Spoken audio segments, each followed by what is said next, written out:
2018 के बाद जम्मू कश्मीर के लोग जो हैं वो इंतजार कर रहे हैं कि कब इलेक्शन होंगे। लोगों से ज्यादा राजनीतिक पार्टियों के जो लीडर हैं वो इंतजार कर रहे हैं कि कब इलेक्शन होंगे, और इंतजार ये काफी लंबा हो गया। लेकिन कल डॉक्टर फारूक अब्दुल्ला की तरफ से कुछ इस तरह के बयान दिए गए जिसे सुनने के बाद सभी लोग जो है उनमें आक्रोश है, जो देशभक्त लोग हैं उनमें आक्रोश है।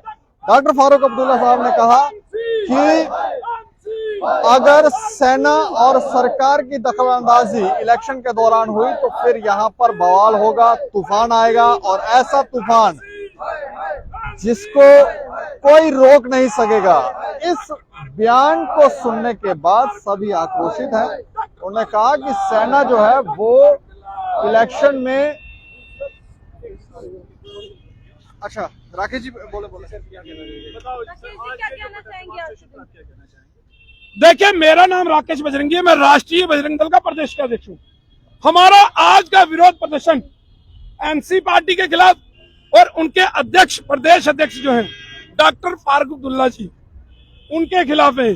जी मैं इसलिए लगा रहा हूँ कि सीनियर सिटीजन है, कई बार मुख्यमंत्री रहे हैं, इसलिए उनके नाम के आगे मैं जी लगा रहा हूँ। लेकिन जिस प्रकार की उन्होंने टिप्पणी की है हमारी भारतीय सेना के ऊपर, तो जी लगाना बनता नहीं। हमारी सेना को बदनाम करने का काम, हमारे देश को विश्व पटल पर डाउन करने का काम डॉक्टर फारूक अब्दुल्ला ने अपनी टिप्पणी के माध्यम से किया है। 1996 की बात उन्होंने की है कि 1996 में सेना ने लोगों को घरों से नहीं निकलने दिया, और सेना ने कहा कि कोई घरों से निकला उसकी टांगे तोड़ देंगे। तो फिर डॉक्टर फारूक अब्दुल्ला जी, आप मुख्यमंत्री कैसे बने? आपके इतने सारे एमएलए वो जीतकर कैसे आए? आज पूर्ण बहुमत के साथ आपने जम्मू कश्मीर के अंदर सरकार कैसे बनाई? वो अपने आप के ऊपर टिप्पणी कर रहे हैं। और सेना हमारा मान सम्मान है।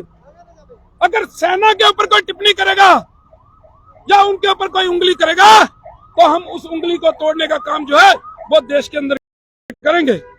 डॉक्टर फारूक अब्दुल्ला को चेतावनी दे रहे हैं आज हम आपके चैनलों के माध्यम से कि डॉक्टर फारूक अब्दुल्ला जल्द से जल्द माफी मांगे सेना से, पूरे देश के लोगों से माफी मांगे, क्योंकि सेना के ऊपर जिस प्रकार से उन्होंने प्रश्न चिन्ह लगाए हैं वो पूरा देश बर्दाश्त नहीं करेगा।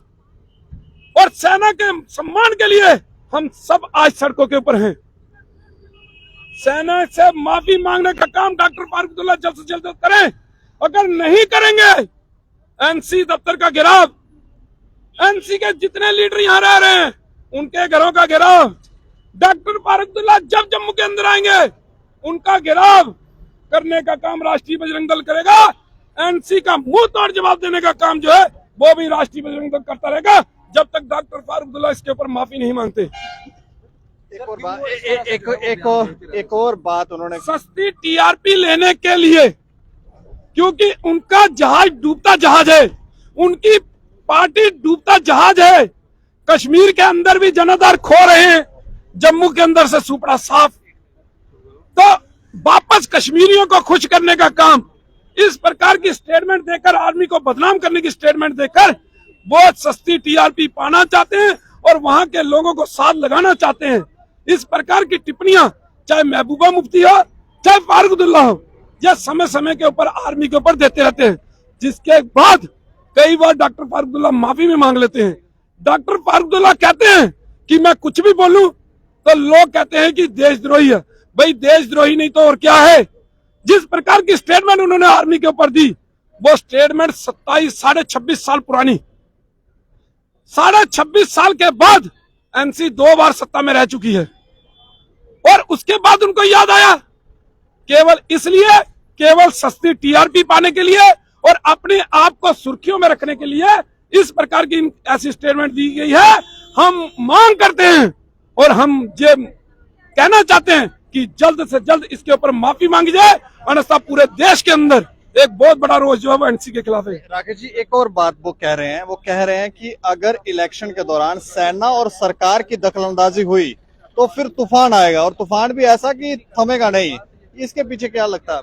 देखिए, सेना कभी भी इलेक्शन के अंदर दखल अंदाजी नहीं करती, केवल पैरामिलिट्री फोर्सेस को इलेक्शन के अंदर यूज किया जाता है।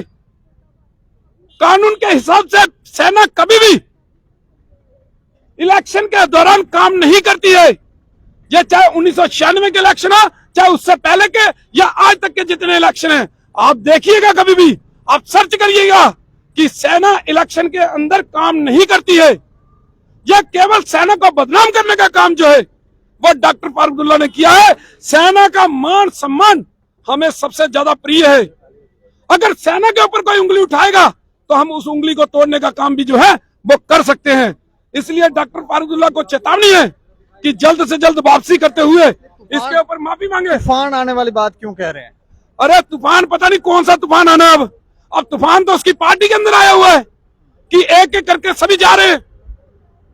वो उस तूफान की पता नहीं कौन सी बात कर रहे हैं। अरे धीरे धीरे कहीं मुझे लगता है कि डॉक्टर फारूक अब्दुल्ला कहीं भाजपा ज्वाइन करने वाले ना हो, शायद इसी तूफान की बात कर रहे हैं। क्योंकि डॉक्टर फारूक अब्दुल्ला भाजपा ज्वाइन करेगा तो बहुत बड़ा तूफान आएगा, ये सभी जानते हैं। शायद उसी तूफान की बात कर रहे हैं वो। सड़क पर सेना जो है वो लगातार जिस तरीके से तो सीमा की सुरक्षा करती है। डॉक्टर फारूक अब्दुल्ला के बयान के बाद बवाल हो रहा है, आक्रोशित हैं लोग, और जो देशभक्त लोग हैं वो आक्रोशित हैं।